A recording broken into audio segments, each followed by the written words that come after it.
Berarti tidak bagus Rasulullah. Rasulullah bagus enggak? Bagus. Mana dalilnya? Al-Ahzab ayat 21. Udah dapat? Surat Al-Ahzab itu surat yang ke 33 setelah sajadah. Apa bunyinya? Baca. Kita baca dengan irama cantik. Bisa? Jangan bermasalah terus suaranya. Suara nggak dipakai aja, Bro. Kecuali kalau suara yang sering-sering dipakai ya jadi rusak dia ya. Kayak motor sering-sering dipakai bisa rusak dia. Ini barang nggak dipakai kali. Kami sering dipakai suaranya. Ngajar-ngajar deh ya. Iya. Dipakai terus, nggak ada yang dipakai.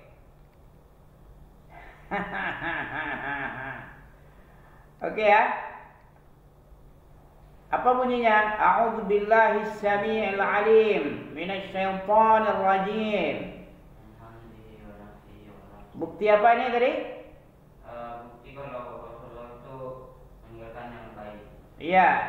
Fungsi Rasulullah itu diutus ke alam ini apa? Untuk Ya. Wa ma arsalnaka illa rahmatan lil alamin. Sebagai rahmat alam. seluruh alam. Beda dengan manusia Abu Lahab, Abu Jahal. Iya. Bikin rusuh aja di Mekah dia ya. Bikin kacau dia. Rasulullah jauh dari tindakan apa namanya tuh? Kriminal. Tindak kriminal, tindak kejahatan. Tindak kejahatan itu kan jelek. Iya. Kayak demo-demo katanya menyampaikan apa? Menyampaikan aspirasi. Aspirasi tai kucing merusak-rusak itu tuh tai kucing itu. Iya. Ya, nggak boleh kita merusak-rusak alam. Awalnya katanya mau NDPR tapi Tapi membakar-bakar. Kok dibakar? Siapa yang punya negara itu? Allah yang bikin itu. Seluruhnya itu Allah itu. Nanti diminta pertanggungjawaban. Siap-siap aja lah menjawab. Kenapa kamu lakukan ini, itu?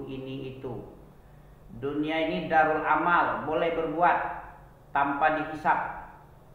Nanti di akhirat dihisap, tidak bisa lagi berbuat amal. Darul amal wala hisab. Kalau di akhirat darul hisab wala amal. Apa wala amal? Tidak ada lagi amal baik, tidak bisa lagi. Kalau ada represif, tindakan represif ya, apa namanya, tindak kehancuran negatif destruktif, itu dibayar dengan amal soleh, dengan pahala sholat, pahala sedekah, zakat, puasa, pahala haji, pahala sedekah. Dengan itu bayarnya nanti, nggak ada duit lagi. Iya. Makanya jangan sembarangan beramal, itu dipertanggungjawabkan seluruhnya. Nah, apa tadi?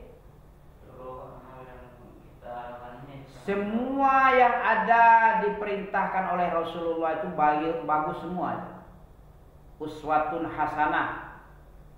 Laqad kana lakum fi Rasulillahi uswatun hasanah. Coba baca. Auzubillah, lupa deh ya. Kenapa kita harus baca auzubillah? Kita tidak ingin kesesatan. Mana dalil? Surat An-Nahl ayat 98. Iya, wa idza qara'tal Qur'an fa idza qara'tal Qur'an, apabila engkau hendak membaca Al-Qur'an. Kalau di situ qara'ta itu selesai membaca artinya fi'il madhi itu. Tapi dalam praktek Rasulullah bukan setelah baca Quran tapi sebelum baca, sama dengan berwudu. Idza qumtum ila shalah faghsilu wujuhakum.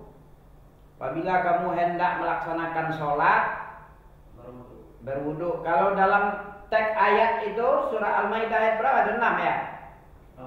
Idza qumtum ila shalah faghsilu wujuhakum ya ayyuhalladzina amanu idza qumtum. Qumtum itu artinya kamu telah selesai mendirikan sholat. Itu artinya bukan selesai mendirikan sholat, sebelum sholat. La sholata liman la innallaha la yuqbilu sholat ahadukum hatta taqtasil hatta yatawadda. Innallaha la yaqbalu sholata ahadikum hatta yatawadda. Allah tidak menerima sholat salah seorang di antara kalian sehingga dia melaksanakan wudhu terlebih dahulu. Kalau tidak diterima. Kalau selesai dalam ayat itu Al-Maidah itu selesai artinya tuh. Idza qumtum ila shalah, apabila kamu telah selesai sholat baru wudhu. Itu tekstual. Ya, tekstual ayat dalil itu dikerjakan wudhu selesai sholat. Coba artikan ini, bukan sebelum sholat. Karena fiil yang dipakai fiil madhi bukan mudhari. Kalau mudhari, idza qumtum yaqumus shalah, idza yaqumus shalah itu harusnya apabila kamu akan sholat faghsilu. Itu harusnya yaqumu, qama yaqumu. Qoma qomat kumata kumta kumna ya. Qoma qomat qoma qomu qomat komata kumna kumta kumtuma kumtum. Nah di situ kumtum kumti kumtuma kumtunna kumtu kumna. Kalau koma untuk huwa, kalau koma untuk huma, kalau komu untuk hum, kalau komat untuk hiya, kalau komata untuk dia dua orang perempuan, kalau kumna untuk wakumnas sholah, kan ada itu surah Al-Ahzab juga ada wa aqimnas sholah. Wa aqimnas shalah wa atinaz zakah. Itu untuk hunna itu. Iya, kalau untuk anta kumta, untuk antuma kumtuma. Kalau untuk antum kumtum. Kalau untuk anti kumti. Kalau untuk anti antuma kumtuma. Kalau untuk antunna kumtunna. Kalau untuk ana kumtu. Kalau untuk nahnu kumna. Ya. Antum tidak ada ingin belajar bahasa Arab lagi. Al-Quran pakai bahasa apa dia? Hadis. Bahasa Arab apa bahasa Minang? Bahasa Arab. Berarti bahasa Arab itu alat untuk memahami arti, bisa mengartikan ini itu dengan bahasa Arab itu. Apa maksudnya itu harus pakai kaedah-kaedah itu. Tidak sembarangan bisa memahami itu. Apa tadi? Tentang apapun saja yang dibawa Nabi itu baik seluruhnya. Apa bunyinya? Laqad kana lakum. Coba baca.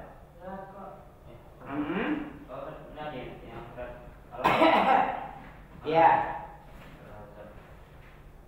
Al-Ahzab ayat 21 itu.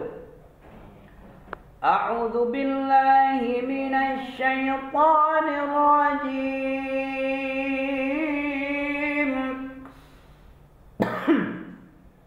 Bismillahirrahmanirrahim. Apa bunyinya? bunyinya. Laqad kana lakum fi rasulillahi uswatun ha. Apa tuh tanwin dengan ha? Dijelaskan atau diunah, didengung samarkan ya? Ha, tanwin bertemu.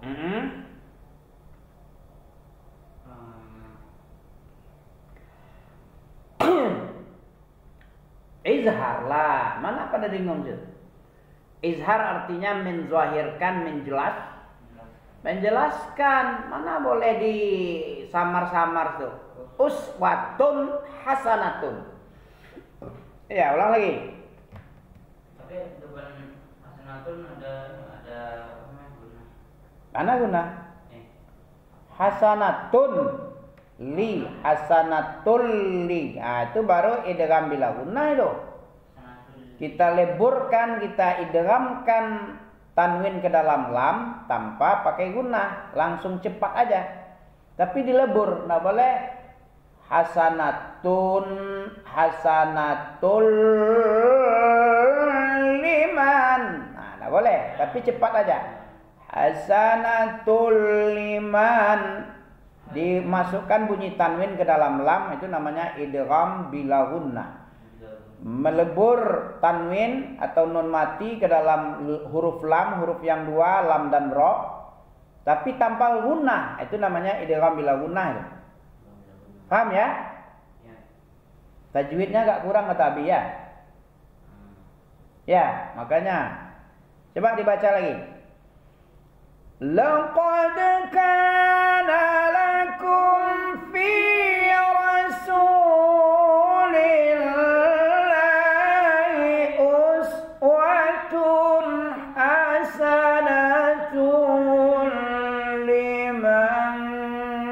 liman kana yarjullaha wal yawmil akhir. Ya, liman kana yarjullah wal yawmil yaumal ya. Ya, liman kana yarjullaha wal yaumal akhir. Ya. Rasulullah itu adalah uswah hasanah. Bagi siapa?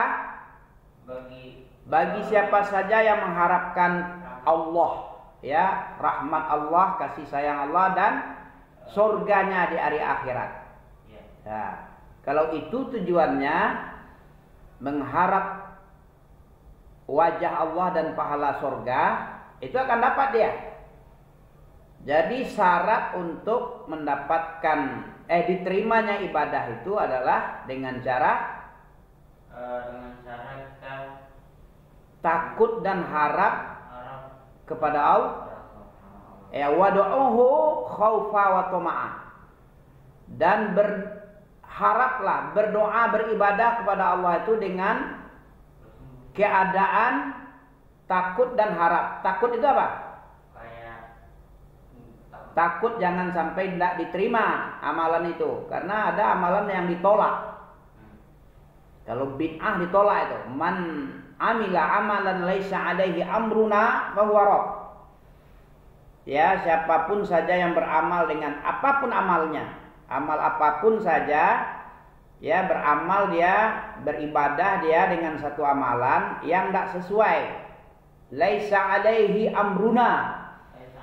Ya, tidak ada dalil di atas ibadah tadi, tidak ada perintah kami, maka apa? Itu bid'ah. Maka fahuwa, maka dia ditolak karena itu bid'ah. Ya, ditolak karena bid'ah itu ditolak karena itu bid'ah. Ya. Jadi jangan sembarangan beribadah. Kalau nggak ada dasarnya, ya nggak diterima.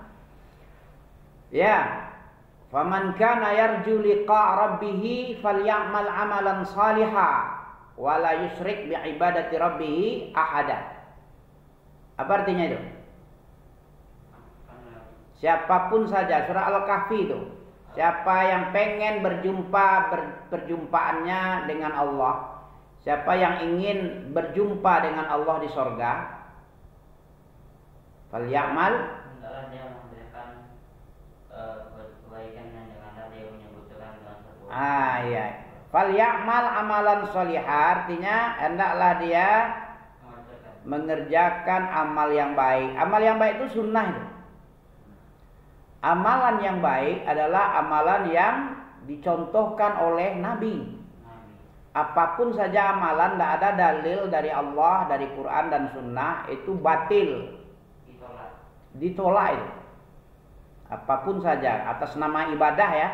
Kecuali untuk masalah dunia, itu kalau ada dalil yang melarang, nah itu baru haram.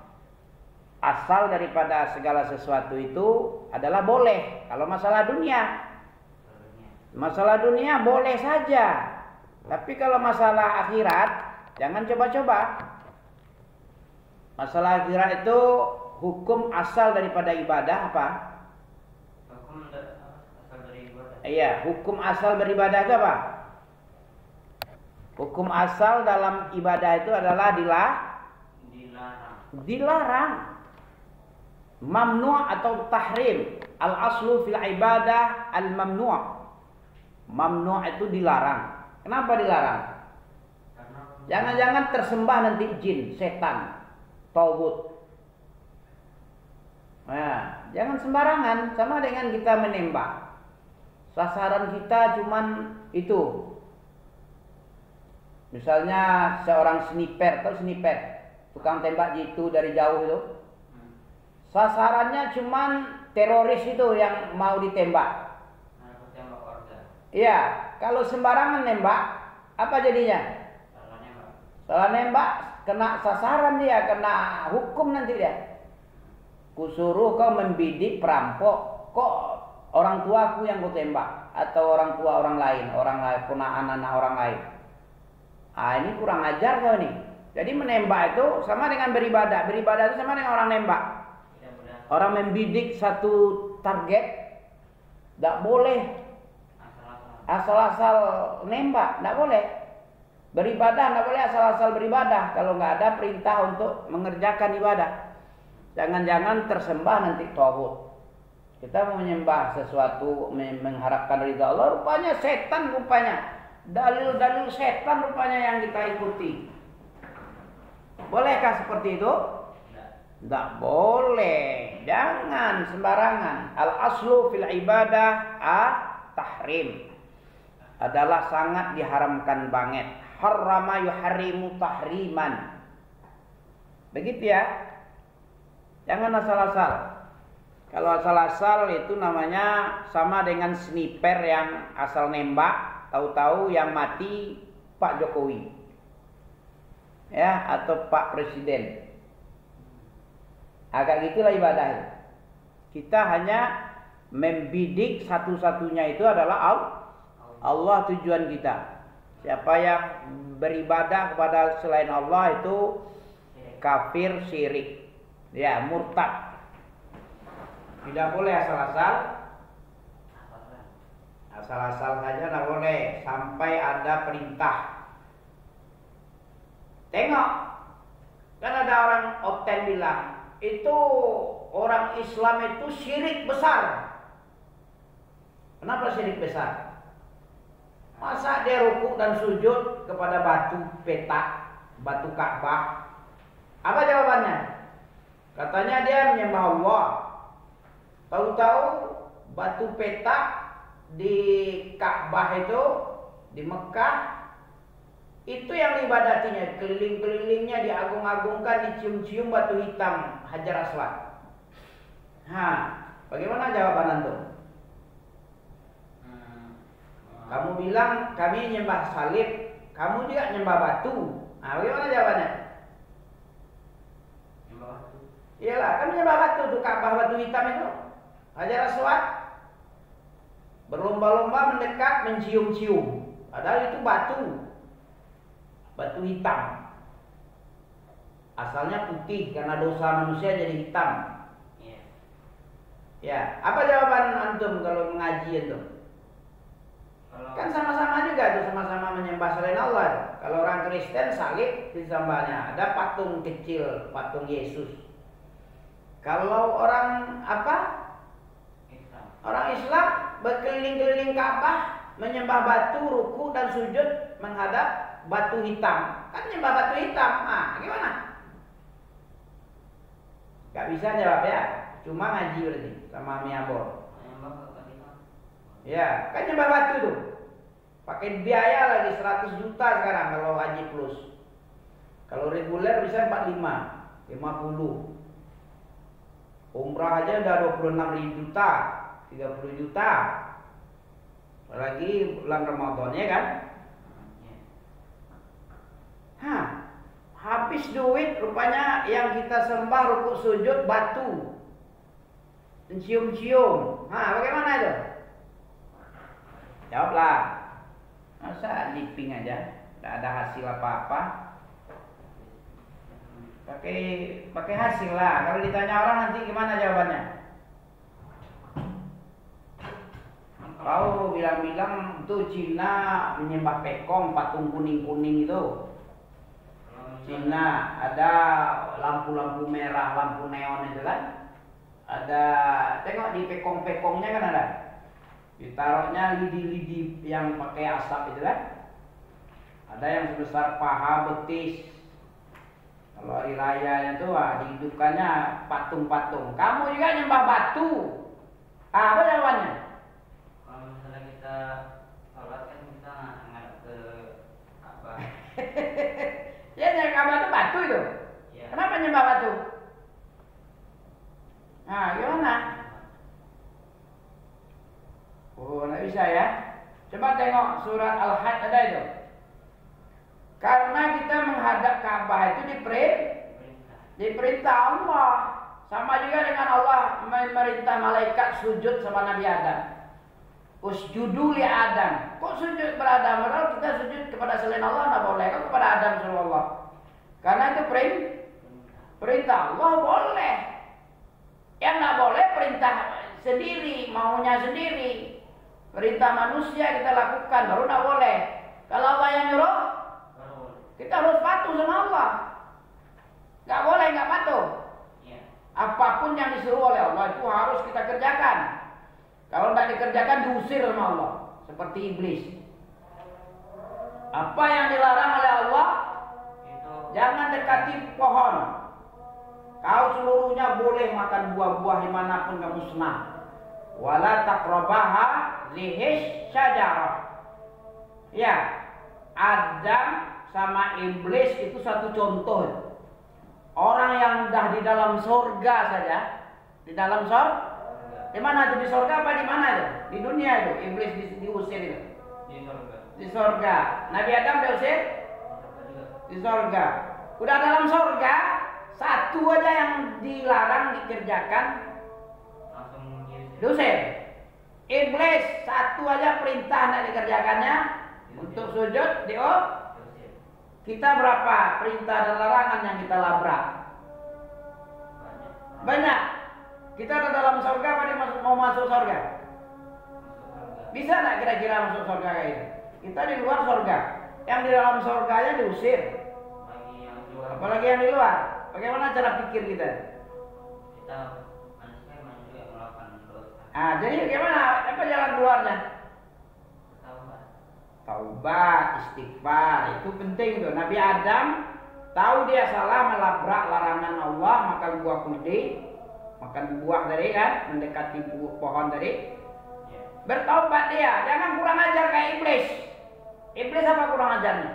Dia nggak mau melakukan. Sudahlah dia nggak mau, apa lagi? Dia merasa dirinya kurang ajar pula lagi sama Allah. Dia pula yang lebih benar. Masa aku sujud sama Adam? Aku terbuat dari api, dia dari tanah busuk. Masa aku pula yang harus sujud? Mestinya dia yang sujud sama aku.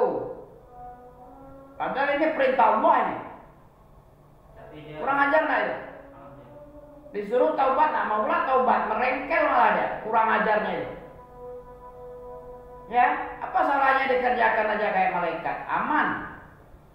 Fa idh qulna lil malaikati isjudu li Adam fasajadu. Kayak itu. Jangan abai, jangan aba wastakbar. Nanti terusir kamu. Nah, gitulah. Jadi cerita Nabi Adam dan iblis ini sebagai renungan buat kita nih. Contoh betapa orang yang sudah di dalam surga aja, kalau sudah tidak patuh satu perintah, kalau sudah tidak taat satu larangan, dilabrak satu larangan, diusir. Apatah lagi kalau 10 sampai 100 sampai 1000 sampai 15.000 kesalahan. Satu kesalahannya terusir. Paham ya? Jadi semua yang ada pada Rasulullah itu wajib kita katakan itu adalah uswatun hasanatun. Liman kan? Apa arti liman kan? Bagi siapa saja keadaannya mengharap Allah dan surga di hari kiamat. Itu baru menjadikan Nabi itu sebagai suri tauladan. Suri tauladan itu diambil apapun saja yang pada Nabi itu diambil. Ada yang paling ittiba sahabat Rasulullah, siapa namanya? Ibnu Umar. Abdullah bin Umar itu paling Abdullah bin Amr bin As itu. Abdullah ibn Amr bin As. Ya. Itu paling ittiba sekali kepada Rasulullah, paling taat dia. Apapun saja yang diperintah oleh Rasulullah dan Allah dan Rasulnya harus dikerjakannya. Gak ada yang dikatakannya jelek. Nah, itu baru wahasuna ulaika rafiqa. Ampis meminta di dalam sholat apa yang diminta? 17 kali sehari semalam. Diulang-ulang surah Al-Fatihah kan? Ihdinas. Siapa ihdinas sirat? Tunjukilah kami jalan lurus. Siapa itu jalan lurus? Jalan yang itunya jalan lurus itu jalan yang diberi nikmat oleh Allah kepada mereka. An'amta alaihim siratal ladzina an'amta. Berapa kali kita baca nih? Minimal paling sedikit 17 kali. Ada lagi sholat sunnahnya 22 tambah lagi 12 kali lagi. Nah, tambah lagi sholat malamnya lagi. Bisa 30 itu. Sehari semalam kita baca ihdina. Siapa ihdina? Yang diberi Allah nih. Siapa yang diberi Allah nikmat? Orang-orang yang Surat An-Nisa itu. Surah An-Nisa bunyinya apa? Tahu bunyinya surah An-Nisa itu? 69. Tafsir daripada an'amallah alaihim minan nabiyyin wasiddiqin wasyuhada wassalih, orang soleh gitu. Tidak sembarangan itu, ada tafsirnya itu. Jadi Al-Fatihah itu ditafsirkan oleh ayat An-Nisa ayat 69. Coba baca dulu. Kalau tadi Al-Ahzab tentang apapun yang dibawa oleh Nabi itu adalah baik seluruhnya. Dengan cara sunnah beliau itulah kita beribadah, dengan contoh teladan tadi. Nabi itu wa innaka la'ala, langsung dapat pujian dari Allah, rekomendasi. Dianjurkan untuk mengambil uswatun hasanah kepada Rasulullah. Wa innaka la'ala khuluqin azim, kata siapa? Ya. Surah Al-Qalam itu juz 29. Nun wal qalami wa ma yastumun ma anta bi ni'mati rabbika bimajnun wa innaka la'ajran ghayra mamnun wa innaka la'ala khuluqin azim fasatubsiru wa yubsirun. Allah puji, sesungguhnya engkau Muhammad betul-betul berada pada tingkat akhlak yang sangat tinggi dan terpuji mulia. Nah, ya. Ihdinas siratal mustaqim, tafsirnya surat An-Nisa 69. Bunyinya wa may yuti'illaha wa rasulah wa rasulahu. Wa rasul aja. Wa rasul. Wa may yuti'illaha wa rasul fa ulaika ma'al ladzina an'amta 'alaihim tu an'amallahu 'alaihim. Siapa an'amallahu 'alaihim? 4. Ya, minan nabiyyin, para nabi, golongan nabi itu diberi nikmat karena dia yang paling taat kepada Allah dan Rasul. Paling taat kepada Allah dan Rasulullah di kalangan malaikat. Ya, pada Jibril ya. Kalau dirinya Rasul sendiri deh. Allah dan Rasul malaikat. Rasul itu di kalangan malaikat itu ada Jibril penyampai wahyu. Ya, ma'alladzina an'amallahu 'alaihim minan nabiyyin was-siddiqina wasyuhada was-shalihin wa hasuna ulaika rafiqa. Demikian dulu ya. Jadi tafsirnya ini. Ingat ya, kapan kita diberi nikmat oleh Allah? Ketika wa may yuti'illah, siapa saja yang mentaati Allah, itu an'amallah. Tapi kalau kita minta ihdinas sirat, terus kita baca 30 kali sehari semalam. Tapi kita durhaka. Sama aja. Kita durhaka kepada Allah. Allah nyuruh ini. Kayak iblis dan Nabi Adam tadi. Allah perintah nggak dikerjakan. Allah larang dilabrak. Padahal dia sudah masuk surga. Dalam surga diusir. Kita di luar surga berharap masuk surga. Yang di dalam surga aja melabrak satu kesalahan diusir. Kita sudah di dunia sekarang di bawah, mau masuk surga, kesalahan banyak. Nah, makanya kita sadar dirilah, minta ampun banyak-banyak ya. Siapa saja yang mentaati Allah dan Rasul baru dapat surga. Kalau nggak mentaati Allah dan Rasul, nggak dapat neraka, nggak diberi nikmat oleh Allah, nggak dikumpulkan wa hasuna ulaika rafiqa. Mereka para nabi, para siddiq, para syuhada, para sholihin itu adalah teman yang bagus. Kalau kita durhaka berarti nggak termasuk itulah. Masuk neraka aja lah. Iya, nggak masuk surga. Jadi sesuaikan antara permintaan dengan perbuatan kita ya. Subhanakallah wa bihamdika asyhadu an la ilaha illa anta astaghfiruka wa atubu ilaik. Walhamdulillahirabbil alamin.